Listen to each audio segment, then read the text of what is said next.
God bless you, my brothers and sisters. Tonight we are doing our recap from Sunday's sermon. I didn't preach it, I wasn't there, but I'm going to look at the same text that our pastor emeritus preached on Sunday and do my best to give you our formation, or not formation, discovery mode lesson tonight based on those scriptures. I tried to call him to get his notes. But it's fine. We're going to look at First Peter chapter 4, verses 1 through 6. Sunday said that happiness is not a feeling that you can manufacture. It is a place that God made for you, a haven, a shelter, a sanctuary. And tonight we're going to slow down and we're going to look at exactly how that works, because these scriptures in First Peter chapter 1 verses 4 through 6 are teaching us that your inheritance is being held for you, that you are being housed inside of God's guarding power right now. And because both of those are simultaneously true, there is joy that is available to you that your circumstances did not create, and that same joy cannot be canceled by your circumstances either. Let's go to the text. First Peter chapter 1, verses 4 through 6.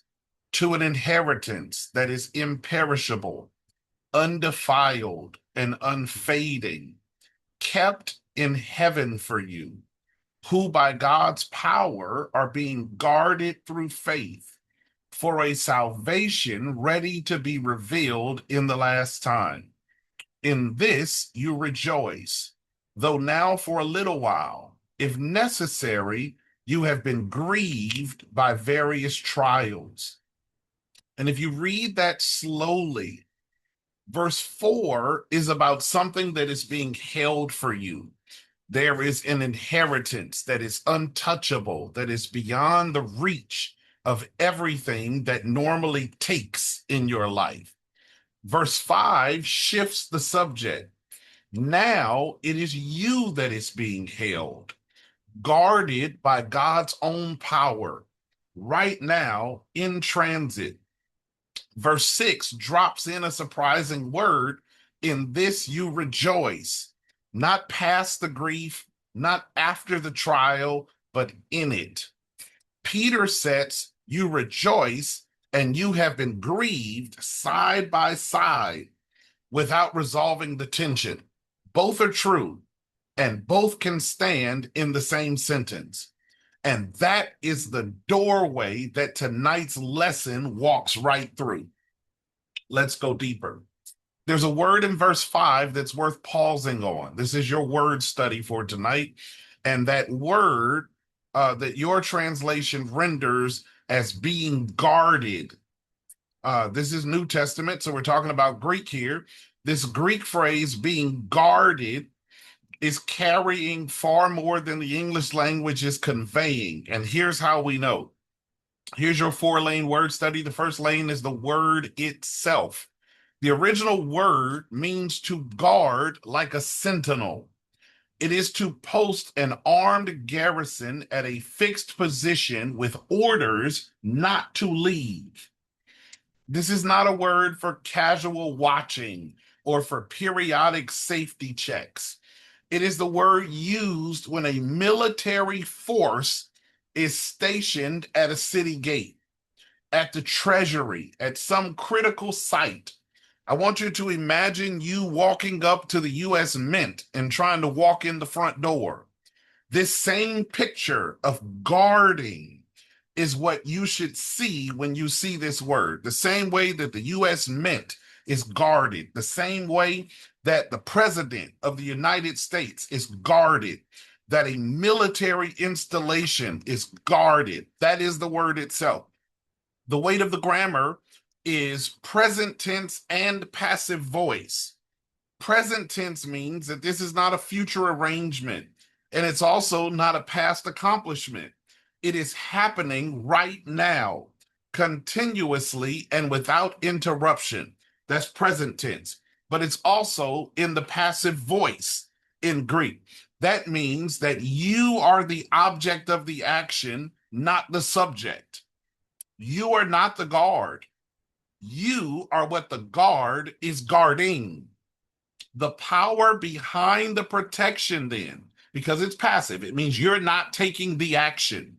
The power behind the protection belongs entirely to God. And the text says so explicitly in verse 5, who by God's power are being guarded. Lane 3, the world behind it. Peter's readers were scattered Jewish believers living inside the Roman Empire. They would have heard this word on two registers simultaneously. On one side, there's the Roman garrison. These are the soldiers who are stationed at the city gates and provincial boundaries. This is the image of power protecting what the empire valued. On the other side, you have the covenantal language of Psalm 121, where God neither slumbers nor sleeps and is watching over his people. The Hebrew tradition had a word for that watchman, that is, the faithful keeper of the covenant, who never abandoned his post. Peter is not introducing some new concept here, then. He is naming the same ancient faithfulness in new terms. And his readers would have felt both registers at the same time. Lane 4, the life that it lands in. You are not a wanderer hoping to make it. You are a protected convoy. The guard was not assigned because you earned it or because your recent track record justified it. The guard was assigned because what you are carrying matters and the road that you're on is unsafe. And because what you are carrying is important and the road is unsafe, God assigns a garrison. He assigns guards to protect you. That is not a metaphor for emotional comfort. There is a power between you and whatever is trying to get to you that you did not install and you also cannot remove. Guarded describes the post, not the feeling. Let's move on to our expository excellence here. In verse number 4, to an inheritance that is imperishable, undefiled, and unfading, kept in heaven for you. Verse 4 teaches us that we are being held. There's three negations that show up before the main claim. This inheritance is imperishable, it is undefiled, and it is unfading. Each of those words cancels a way that the world destroys what it values. Things rot here. They get contaminated. They get defiled. They fade away. They lose their color. But the inheritance in verse 4 is immune to all of that. And it's not just passively sitting somewhere, it is actively being kept. Someone else is holding it, and your job is just to arrive in it. Sunday called it God's haven, and a haven is not a place that you build.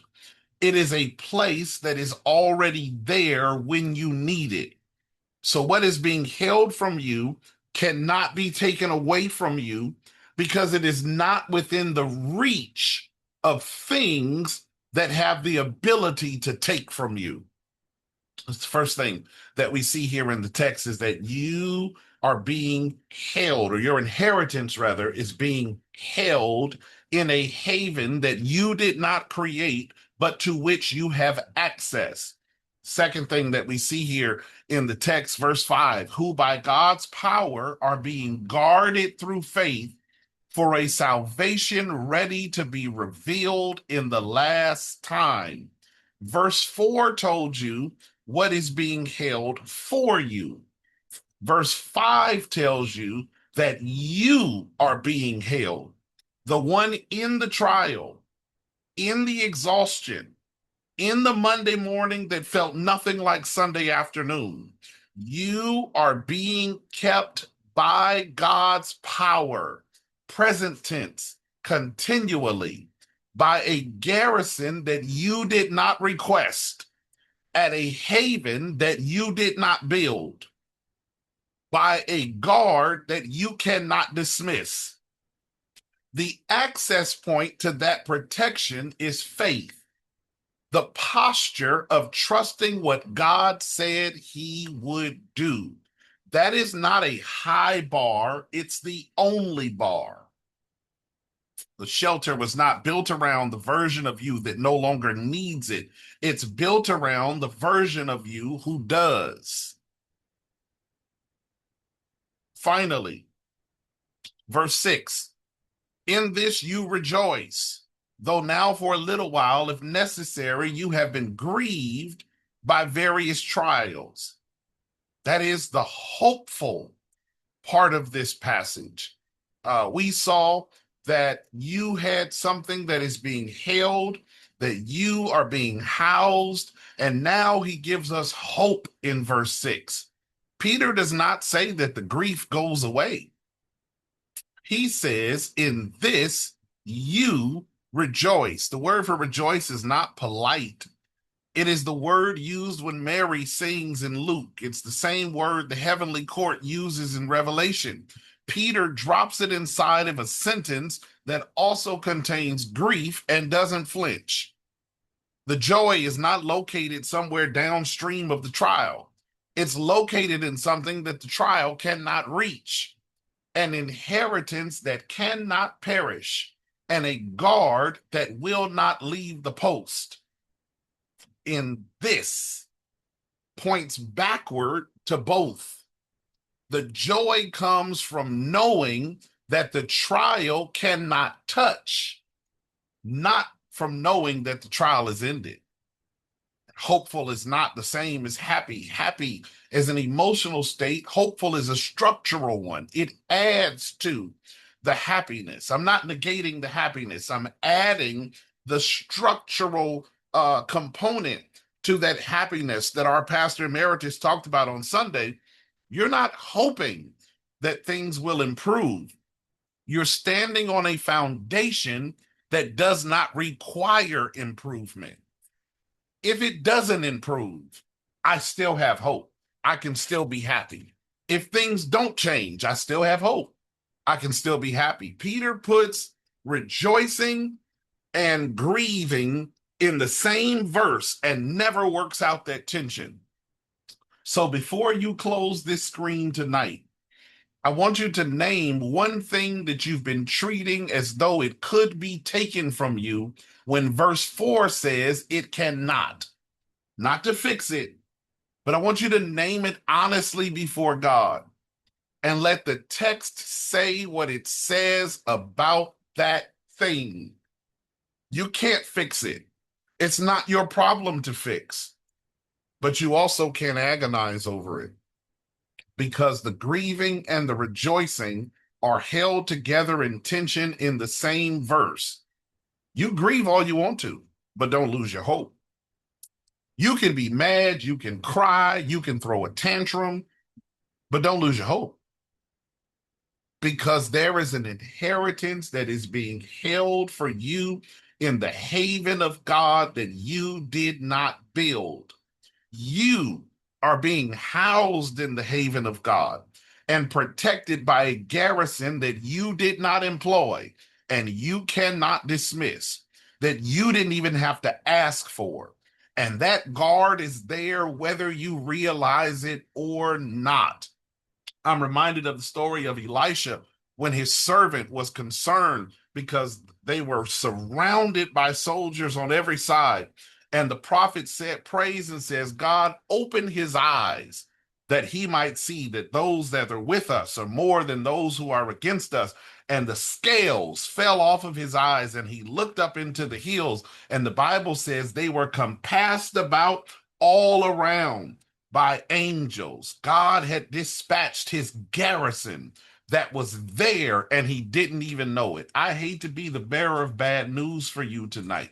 At every turn, in every challenge, and every time you thought that things were going to go awry, there is a place in God that you did not build, that you cannot escape. There is a garrison that you did not employ and you cannot fire. And they are keeping your inheritance. And most importantly, they are keeping you. Before you close this screen tonight, I want you to take a moment and to pray. I'm not doing it for you tonight. You're going to do this on your own for yourself. I want you to take a moment and pray and thank God that he is keeping your inheritance, that he is housing you in his haven, and that he's giving you a reason for hope. I want you to remain faithful in the area of your giving. God bless you, my brothers and sisters, and we will see you on Sunday morning.